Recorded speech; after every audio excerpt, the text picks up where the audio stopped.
how to use Amazon Pay at other websites. In order to use Amazon Pay on other website, you can simply select the Amazon Pay button at the checkout. So what you want to do is simply add the items to your cart, add on a third party website supporter. You could go to Walmart. Let's see if it actually supports or not.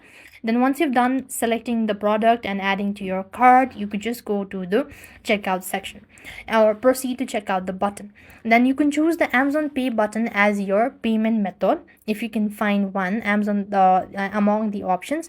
A secure Amazon logo window will appear, or a pop-up will appear. Sign in with your Amazon email and password. Then select your preferred shipping address and the payment method from those saved in your Amazon account.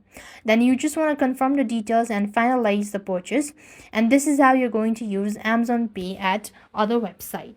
So this is it. I hope the video was helpful. Make sure to like, share and subscribe. Thank you for watching. See you in the next video.